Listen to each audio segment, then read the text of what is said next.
Ganesh ஐஏஎஸோட first batch 2001 பேட்சோட student தான். எங்க பேட்ச்ல நான் Sabari we will have long discussions in class.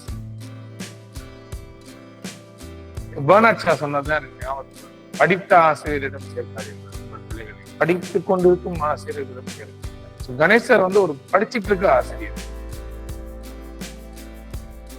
நானே டீச்சிங் ப்ரொஃபஷன்ல தான் இருக்கேன். எங்கிட்ட படிச்சவங்க சிவில் சர்வீஸ் கிளியர் பண்ணிருக்காங்க. இருந்தாலும் கணேஷ் சாரை பார்க்கும் போது இஸ் மை சார். இந்த ஃபீல்டுல நான் ஒருத்தர் சாருன்னு நினைக்கிறேன்னா அது அவர் தான்.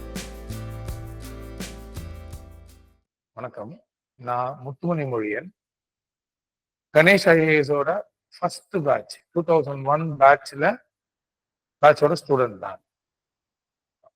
இந்த எக்ஸாம் கணேஷ் ஐஏஎஸ் வர்றதுக்கு முன்னாடியே நான் வந்து ஒரு ப்ரிலிம்ஸ் கொடுத்துட்டேன்.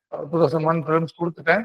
அது என்னன்னே தெரியாம கொடுத்தோம்னு வச்சுக்கோங்களேன். லைக் கவர்மெண்ட் இன்ஸ்டிடியூட்ல செலக்ட் ஆகி அங்க கொடுத்த கோச்சிங் வச்சு கொடுத்தாச்சு.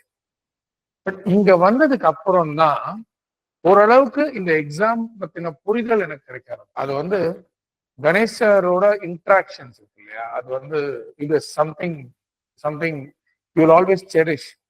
லைக் அது குறிப்பா எனக்கும் சாருக்கும் வந்து எங்க பேட்ச்ல நான் Sabari we will have long discussions in class. Like Ganesh sir is a master of all subjects. You can discuss with him anything that is under the sun. Like he'll be well informed. அது அவரோட ஒரு நல்ல quality. அது ஒரு like Bernard Shaw சொன்னதுதான் எனக்கு ஞாபகத்துக்கு வருது. படித்த ஆசிரியரிடம் சேர்க்காதீர்கள் உங்கள் பிள்ளைகளை, படித்துக் கொண்டிருக்கும் ஆசிரியர்களிடம் சேருங்க. ஸோ கணேஷ் சார் வந்து ஒரு படிச்சுட்டு இருக்க ஆசிரியர். ஒரு சப்ஜெக்ட்னா அந்த சப்ஜெக்டோட டைனாமிக்ஸ் தெரிஞ்சவர். அது எப்படி எல்லாம் சப்ஜெக்ட்ஸ் காலத்துக்கு ஏற்ற மாதிரி மாறுது, எந்த மாதிரி எல்லாம் வந்து அதுக்கான அப்ரோச்சை நம்ம மாற்றணும் அப்படின்றத அப்டேட் பண்ணிட்டு இருக்கிற ஒரு ஆசிரியர். ஸோ எனிதிங் அவர் வந்து கான்ட்ரடிக்ட் ஆகிற ஒரு விஷயங்கள், லைக் அவர் சுத்தமா அவருக்கு உடன்பாடு இல்லாத விஷயங்கள், இதை கூட அவரு தெளிவா விவாதிப்பார்.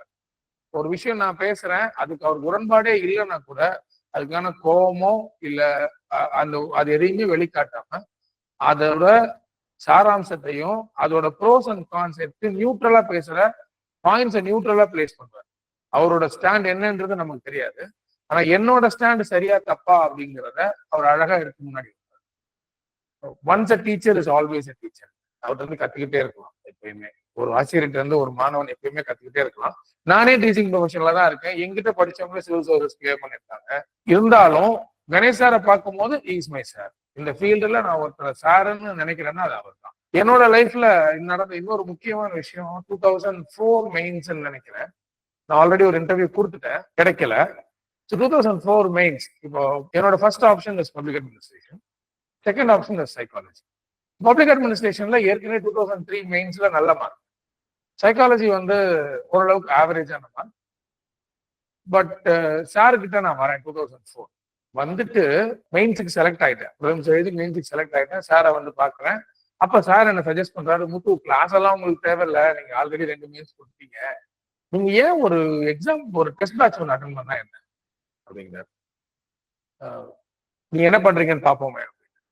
ஸோ ஒரு டெஸ்ட் ஒன்று அட்டன் பண்ணேன். இந்த டெஸ்ட் அட்டன் பண்ணி அது வந்து சார் எவாலுவேட் பண்றாரு. மற்றவங்களுக்கு எல்லாம் மார்க் கொடுத்துட்டாரு, எனக்கு மார்க் கொடுக்கல. நான் கேட்டதுக்கு, முத்து நீங்க ரூமுக்கு வாங்க நம்ம பேசிக்கலாம். என்ன சார் அப்படின்னு போய் பார்த்தா, முத்து முதல்ல படிக்கிறத நிப்பாட்டுங்க அப்படின்றாரு. எனக்கு ஷாக்கிங்கா இருக்கு. ஏன்னா நானே படிக்கிற நேரம் ரொம்ப கம்மி. நான் இந்த 16 மணி நேரம் 18 மணி நேரம் படிக்கிற குரூப் எல்லாம் கிடையாது. ஒரு நாளைக்கு 2-3 மணி நேரம் படிச்சாலே பெரிய விஷயம். சார் நான் ஏற்கனவே ரொம்ப கம்மியா படிக்கிறேன். இல்ல முத்து படிக்கிறத நிப்பாட்டு. உலகத்திலேயே ஒரு ஸ்டூடெண்ட்டை படிக்கிறத நிப்பாட்டுன்னு சொன்ன ஒரு வாத்தியாரை நான் தான் சார் ஃபர்ஸ்ட் பார்த்தேன். எனக்கு என்ன சொல்றதுன்னு தெரியல சார். நானே ரொம்ப சுமாரா படிப்பேன். இல்ல முத்து, உங்க ஆன்சர் வந்து ரொம்ப டீட்டெயிலிங்கா போகுது, ரொம்ப டெக்னிக்கலா போகுது.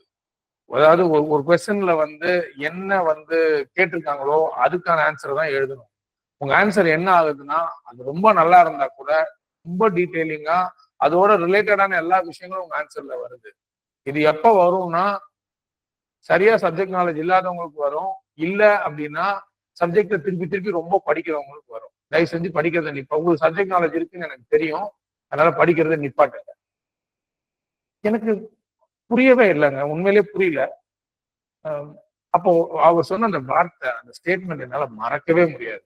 முத்து, it is very important to know what to read. It is even more important to know what not to read. நீங்க தேவையில்லாததெல்லாம் படிச்சுட்டு இருக்கீங்க. நீங்க நாளைக்கு ஒன்றும் பப்ளிக் அட்மினிஸ்ட்ரேஷன் ப்ரொஃபஸர் ஆக போறது இல்லை.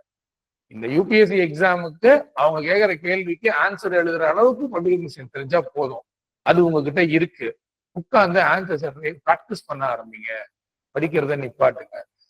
பிலீவ் மீ, அந்த மெயின்ஸ்ல எனக்கு பப்ளிக் அட்மினிஸ்ட்ரேஷன் மார்க் இருக்கிற 35 மார்க் கிட்ட இன்க்ரீஸ். பட் அந்த தடவை கிடைக்காததுக்காக எனக்கு சைக்காலஜில புரிஞ்சுட்டு போயிடுச்சு இன்னொரு ஆப்ஷன்ல. But this is something. அதுதான் நான் சொன்னேன், teacher is always a teacher. He will always give you inputs. Ganesh சாரை பத்தி நான் வேற என்ன சொல்றது?